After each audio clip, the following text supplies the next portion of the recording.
ఇప్పుడు మన మధ్యలో జోషికే రాయ్ గారు ఉన్నారు. అంకుల్ వచ్చి మనకి కీనోట్ అడ్రస్ అందించవలసిందిగా కోరుకుంటున్నాను.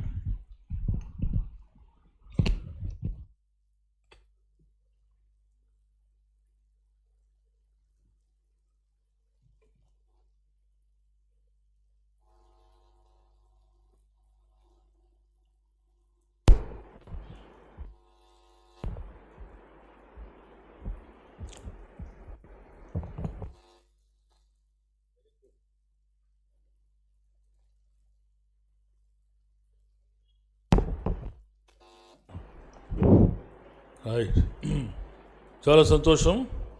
ఆరోగ్యంగా ఉన్నారా? బుర్ర తిప్పితే కాదు కానీ నోరు తెరవాలి. ఎందుకంటే ఇటంటే అర్థం ఏంటి? బాగున్నామనా? ఇటంటే మనం బాగున్నామంటే ఎలా తిప్పుతామో నాగరాయణలో అట్ట తిప్పితే బాగలేమని అర్థం. ఏదేమైనా కూడా అందరూ బాగున్నారు, చాలా సంతోషం. కీనోట్ అంటే ఏంటి? తాళం బుర్ర తీసుకొచ్చి తాళం బుర్ర, అంతేనా? నీకే తెలిసి ఉండాలి. ఫస్ట్ ఉంది ఆమె అనుకుంది అంకుల్ రాక నేనే దొరికానని. చాలా సంతోషం, చాలా బాగా పాడారు. తర్వాత మ్యూజిక్ కూడా చాలా బాగుంది, చాలా దూరం కూడా ఏర్పడుతుంది. దేవుని వాక్యాన్ని కొద్దిగా ధ్యానం చేద్దాం. ఏర్పాటు చేయబడిన వాక్య పరిచారకులు అనగా ప్రసంగికులు ఉన్నారు. అయినప్పటికీ కూడా మనం 39వ అధ్యాయం యెషయా గ్రంథం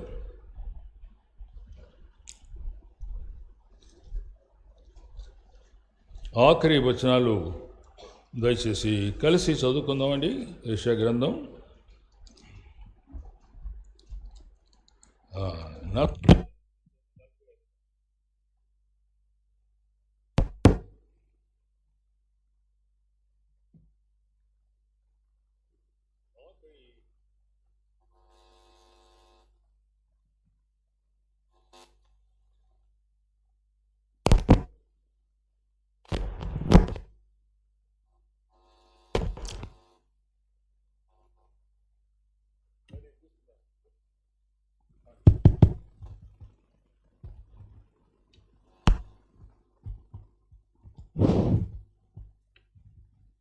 ఇంతకుముందు చాలా బాగుంది.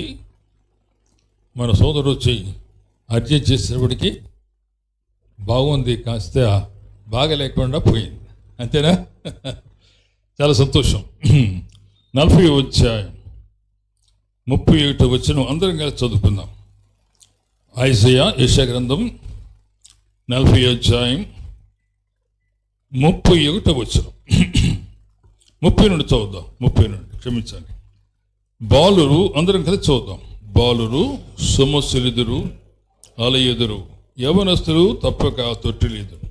యెహోవా కొరకు ఎదురు చూచువారు నూతన బలం పొందుదురు.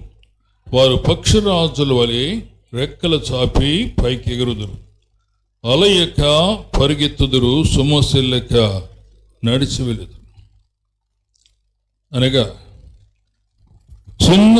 చిన్న వయసు నుండి బాలురు వయసు, అనగా టీనేజర్స్, ఏమండి, 13, 14, 15, ఆఖరికి 19 years. ఇవి చాలా విలువైన సంవత్సరాలు, చాలా విలువైన సంవత్సరాలు. ఈ సంవత్సరాల గురించి అనేక అనుకుంటారు, వీరు ప్రభువుకు లోబడరు, ప్రజలు లోబడరు, పెద్దాన్ని ప్రశ్నిస్తారు అని అంటారు. కానీ అసలు ఏంటంటే తెలుసుకోడే వయసు, తెలుసుకోవాలని ఆశ. ఆ తర్వాత ఏదైనా కానీ చేయాలని, అది మనుషులకు కానీ లేదా బయట లోకానికి కానీ రాజకీయాలకు కానీ ఏదైనా చేయాలి. రాజకీయ నాయకులు ఏం చేస్తారంటే యవనస్తుల కోసం వారు చూస్తారు. యవనస్తులను ఏ రీతిగా మేము పట్టుకోవచ్చు, యవనస్తులను మా రాజ్యంలో లేకపోతే మా పార్టీలో ఎలా చేర్చుకోవచ్చు అని ఈ రీతిగా యవనస్తుల కోసం వారు ఎదురు చూస్తారు. కానీ దేవుడు యవనస్తుల కోసమే ఆశపడ్డాడు. ఈ యోహాను గారు మొదటి పత్రికలో మాట్లాడుతూ రాస్తూ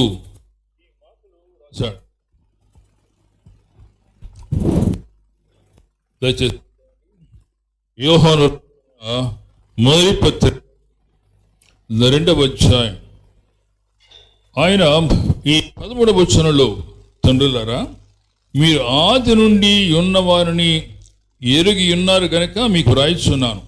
యవనస్తులారా మీరు దుష్టుని జయించి ఉన్నారు గనక మీకు రాయిస్తున్నాను.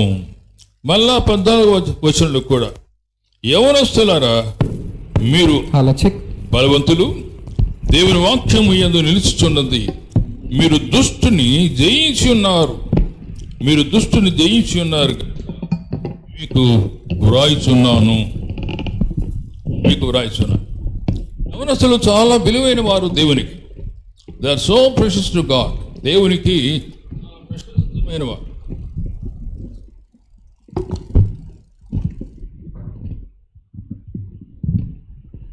చాలా ప్రశస్తమైన వారు.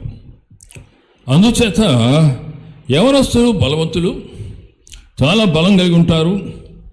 ఏవైతే నమ్ముతారో అది చెడ్డదైనా మంచిదైనా దానికోసం పనిచేస్తారు. కొన్నిసార్లు ఇతరులు ప్రోత్సహిస్తే అని సరి అయిన నిర్ణయం తీసుకోలేరు. ఆ రీతిగానే ఇతరులు కానీ వారి వెనకాల నిలిచి వారి కోసం ప్రార్థిస్తుంటే వారు మంచి నిర్ణయాలు చేసుకుంటారు. యవనస్తులు చాలా ప్రెషస్ టు గాడ్. దేవునికి ఎంతో విలువైన వారు, ప్రశస్తమైన వారు. అంచేత లోకము వారిని వాడుకోవడానికి ప్రయత్నిస్తుంటారు. యవనస్తులు దేవునికి ఎంతో విలువైన వారు. యేసుప్రభు వారి శిష్యులందరూ కూడా యవనస్తులేనండి. కాకపోతే ఆ గడ్డ మనము ఈ ఫోటోలో చూస్తాం, వారు ఉన్న గడ్డాలు ముసలి గడ్డాలండి, కాదండి. యవనస్తులు కూడా, యేసయ్య కూడా యవనస్తులే. 33 సంవత్సరాలు మన మధ్య నివసించాడు. ఆఖరి 3.5 సంవత్సరాలు ఆయన యెరూషలేము ఆ రీతిగానే అక్కడక్కడ దేవుని వాక్యం చెప్తూ శిష్యులైన వారిని ఆయన బలవంతులుగా చేశాడు. ఒక ఆయన అన్నాడు, యేసు ప్రభు వారు సామాన్యమైన మనుషులు తీసుకొని యవనస్తులైన వారిని వారికి 3.5 సంవత్సరాలు ట్రైనింగ్ ఇచ్చాడు. అనగా దేవుని రాజ్యం అంటే ఏంటి, దేవుని రాజ్యం కోసం ఎలా జీవించాలి అని 3.5 సంవత్సరాలు. కొన్నిసార్లు వీరు చాలా ప్రభువు మీద తిరుగుబాటు చేశారు. అయినప్పటికీ కూడా వారితో ఆయన కలిసి నెమ్మదిగా బలవంతులుగా ఆయన చేశారు. వారంతా ప్రశస్తమైన వారు. ఉదాహరణకు మన దేశానికి వచ్చిన తోమ, ఆయన ఏమన్నా అంటే నేను చూస్తే కానీ నమ్మదన్నాడు. అది యవనస్తుల యొక్క భావం. ఏదో మీరు మాట చెప్తే నేను నమ్మనండి, నేను కూడా చూడాల్సిందే అని యేసు ప్రభు గురించి అన్నాడు. ఆయన గాయాల్లో నేను వేలు పెడతాను, ఆ పక్కలో నిన్న చేయి పెడతాను, అప్పుడు కానీ నేను నమ్మనన్నాడు. తక్కిన శిష్యులందరూ కూడా యేసు లేచాడనియా, ఆయన శిలువలో మరణించిన యేసు ఆయన తిరిగి లేచాడని చెప్తుంటే, లేదు లేదు నేను మాత్రం అలా నమ్మనయ్యా, కేవలం అది మీ మానసికమైన అభిప్రాయం అన్నాడు. కానీ ఒకనాడు తోమాని ప్రభు పిలిచాడు. 3.5 సంవత్సరాలు యేసుతో ఉన్న ఆయన లేవలేదని అనుకున్నాడు. ఆయన లేచాడని తక్కిన వారి శిష్యులు చెప్తున్నా నమ్మలేదు. అలాంటి వారిని ప్రభువారు చేర్చుకున్నాడు. ప్రభువారు వారిని ప్రేమించాడు. అది సహజం. అనగా నేను నమ్మితేనే, నేను చూస్తేనే నమ్ముతాను అని అనడం సహజం కూడా. తక్కిన శిష్యులు ఒకవేళ ఆయన నిరాశపరిచినా తోమ మాత్రం నిరాశపడలేదు. అంతకంటే ముఖ్యంగా యేసయ్య తోమాను పిలిచి, తోమా ఇట్రాయ్యా, నీవు అవిశ్వాసంగా ఉండదు, విశ్వాసం ఉండదు. నా పక్కలో మీ చేయి పెట్టి చూడు, నా చేతుల్లో నీ వేలి పెట్టి చూడు. ఆయన యవనస్తుడిగా ఉన్నాడు. ఆ రోజు ఈ తోమా గారు ఏమన్నారంటే, ప్రభువా, my God and my lord, నీవే నా దేవుడు, నీవే నా ప్రభుడు అని యేసుకు తన జీవితాన్ని అప్పగించాడు. ఎంతగా అంటే యవనస్తుడిగా ఉన్నాడు, మన దేశానికి కూడా వచ్చాడు, మన దేశంలోని ఆయన చనిపోయాడు, ఇతరులు ఆయనను చంపేశారు. అనగా యవనస్తులైన వారిని యేసు ప్రభు వారు చేర్చుకొని బలీయమైన సాధనంగా ఉపయోగించుకున్నాడు. బలీయమైన సాధనంగా ప్రపంచ చరిత్రలో మిషనరీలు అనేక మంది మన దేశానికి వచ్చారు. వారందరూ కూడా యవన కాలం ముందు తమ జీవితాలని ప్రభువుకు ఇచ్చినవారు. క్రాస్ అండ్ స్విచ్ బ్లేడ్ అనే బుక్లో అది యవనస్తులు చాలా విలువైన బుక్. ఆయన యవనస్తుల మధ్య సేవ చేశాడు. ఆయన కొంచెం నిరాశ కలిగించే విషయాలు జరిగినప్పటికి కూడా ఆయన ఏమన్నాడంటే, దేవుడు నిజంగా యవనస్తులను ఆయన తీసుకుని వస్తాడు, యవనస్తులు మారుతారని. బజారులో ఆయన వాక్యం చెబుతుండగా అమెరికాలో ఆ యవనస్తులకి నాయకుడున్న ఒక అబ్బాయి ఆయన కొట్టాడు. Where is your God? What are you saying this one? Why you are saying? అని ఇవన్నీ మాట్లాడుతున్నాడు. కానీ ఆ కొట్టబడిన ఆ దేవుని సేవకుడు గాడ్ బ్లెస్ యూ, దేవుడు నిన్ను దీవించుగాక అన్నాడు. ఆ తర్వాత ఆ కొట్టిన యవనస్తుడు ఆయన రూమ్కి వెళ్ళాడు. రాసిన స్విచ్ బ్లేడ్ రాసిన ఆయన రూమ్కి వెళ్ళి కొడితే లోపల ఉన్న ఆ యవనస్తుడు తుపాకీ తీసుకొని రెడీగా ఉన్నాడు. ఈయనేమన్నా అంటే ఎక్కువ, అయ్యా గాడ్ బ్లెస్ యూ, దేవుడు నిన్ను దీవిస్తాడు. ఆ సేవకుని ఆ అబ్బాయి కొట్టాడు, తన్నాడు. Oh I don't need God, I don't need you, నీవు నాకు అక్కర్లేదని. కానీ ఇది న్యూయార్క్ పట్టణంలో జరిగిన సంఘటన. ఈయన గారు మిషనరీ గారు ఒక సాయంకాలం, అది వారి చర్చి, ఆ సాయంకాలంలో ఆరాధన జరుగుతుంది. ఒక అమ్మాయి చాలా శ్రావ్యమైన గొంతుతో పాడుతోంది. కానీ ఇది చర్చిలో కొద్దిమంది ఉన్నారు యవనస్తులు. ఈయన ఎవరైతే ఈయన కొట్టారో గారు ఆయన ఆ రోజు అది యవనస్తులు అందరూ కలిసి సాయంకాలంలో చోటుకు వెళ్దామని ఆ తర్వాత మన గ్యాంగ్కి నాయకుడు మన గ్యాంగే గెలవాలన్నట్టుగా ఆ రోజు ఉండే. ఈయన దేవుని సేవకుడు ఆ పాస్టర్ గారు అక్కడ నిలబడ్డాడు. ఒక అమ్మాయి చాలా చక్కగా దేవుని గురించి పాడుతుంది. ఆ మాటలన్నీ చూసి దూరంగా విన్నారు వీరు యవనస్తులు, రెబెలియస్ పీపుల్. వారు వచ్చి ఏం పాడుతుంటే డ్యాన్స్ అయితే ప్రారంభం చేశాడు. ఎప్పుడైతే అనగా తిరుగుబాటు చేసిన యవనస్తులు వస్తూ ఉన్నారు, అక్కడ కుర్చీలు కూర్చున్న ప్రతి వారు కూడా వెళ్ళిపోయారు, భయపడ్డారు. ఎందుకంటే యవనస్తుల మధ్య మీద దగ్గర కత్తులు, కటారులు, గన్స్ ఉన్నాయి. కానీ దేవుని సేవకుడు ఏమన్నంటే అమ్మాయితో, అమ్మా దేవుడు ఉన్నాడు మనతో, నువ్వు పాట పాడుతుండగా వారు వచ్చి కూర్చున్నారు. కూర్చుండి ఆ దైవసేవకుడు వాక్యం చెప్తుండగా ఎవరైతే ఒకనాడు దైవసేవకుని కొట్టాడో, దైవసేవకుని మీద ఉమ్ము వేశాడు, అతడు ఆడికి వచ్చాడు. పాటలు పాడుతుండగా విన్నాడు. ఆ దేవుని సేవకుడు వాక్యం చెప్తుండగా విన్నాడు. దేవుని సేవకుడు వాక్యం చెబుతూ, అయ్యా యేసు మీకు చనిపోయాడు, మీ కొరకు చనిపోయాడు, తిరుగుబాటు చేసి మీ కొరకు చనిపోయాడు, మిమ్మల్ని ఆయన బహుగా ప్రేమిస్తున్నాడు, జీసస్ నెవర్ హేట్స్ యూ, యేసుని ఎప్పుడు కూడా మిమ్మల్ని ద్వేషించడు అని ప్రేమపూర్వకంగా యేసుని గురించి మాట్లాడుతుండగా ఈ నాయకుడు తన తుపాకీని ఇచ్చేసి, బాబు నేను మీతో ఉండలేను, మీరు వెళ్ళిపోండి అని ఆయన వచ్చి తన యొక్క మోకరించి దేవునికి తన హృదయాన్ని ఇచ్చాడు. ఆ తర్వాత గొప్ప దైవసేవకుడు అయ్యాడు. గొప్ప దైవసేవకుడు. మనం చూస్తుంటే దేవుడు తన వర్తమానముతో మనల్ని పట్టుకుంటాడు. శిలువలో రక్తం కాల్చిన మన ప్రభు మన కొరకే రక్తం కాల్చాడు కనుక మనం ఆయన కొరకు జీవించాలని. మనం ఎవరి కోసం జీవించాలి అంటే గమనించండి, ప్రతివారయ్యా నీవు ఎవరి కోసం జీవిస్తావు, ఏ రాజకీయ నాయకుడి కోసం జీవిస్తావు అంటే వారు తమ రాజకీయ నాయకులను చెప్తారు.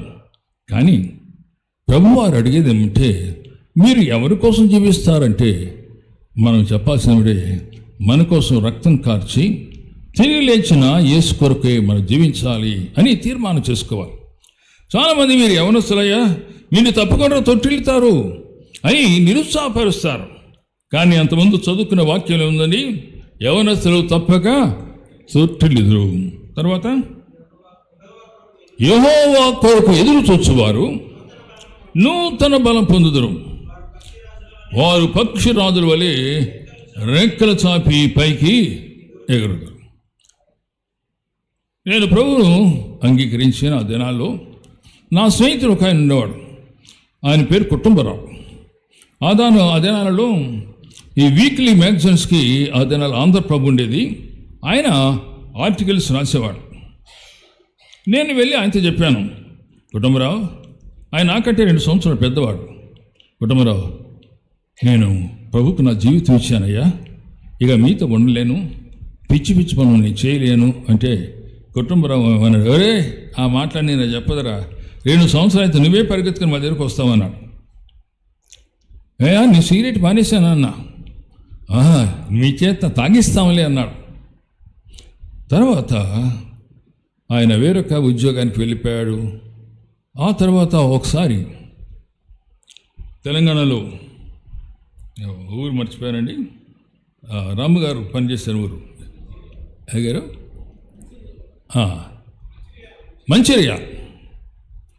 మంచిర్యాలలో దేవుని సేవ చేయడానికి వెళ్ళాం. ఆ ప్రాంతాలు యవనస్తుల మధ్య ఈయన మంచిర్యాలలో ఉన్నాడు. నేను వారి ఇంటికి వెళ్ళాను.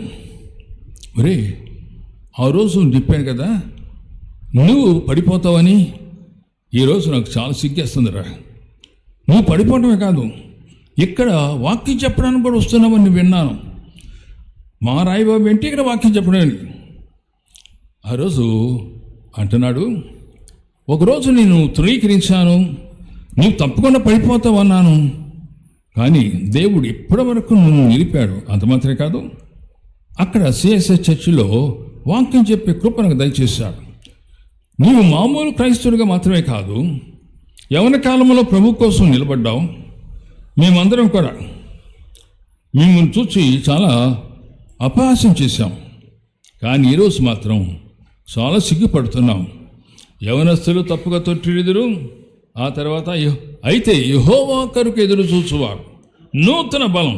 What we need is new strength every day.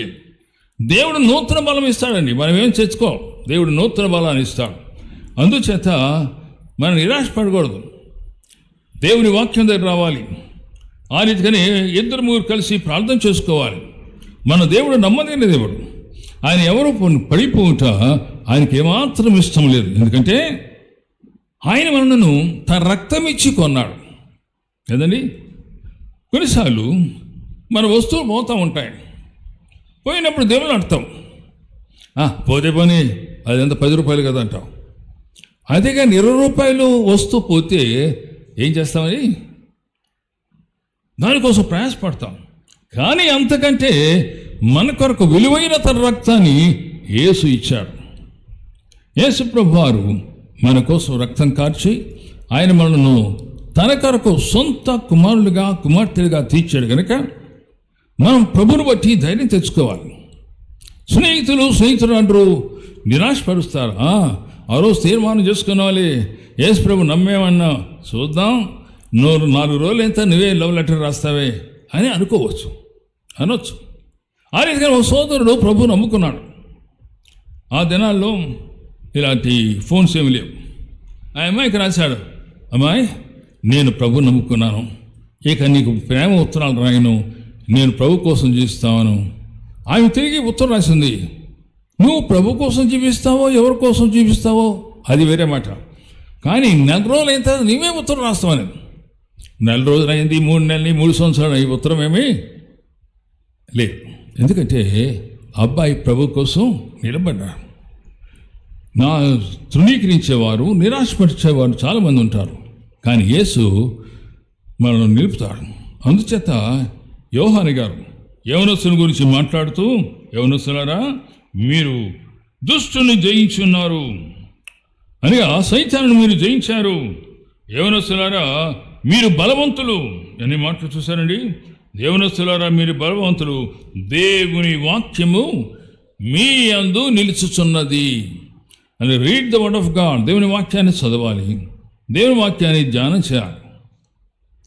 అనగా ఆ రీతిగా చేయటం ద్వారా దేవుడు మన జీవితాలు తన వాక్యం ద్వారా పాపాన్ని ఎదిరించే గొప్ప శక్తి ప్రార్థన ద్వారా, దేవుని వాక్యం ద్వారా మనకు దయచేస్తాడు.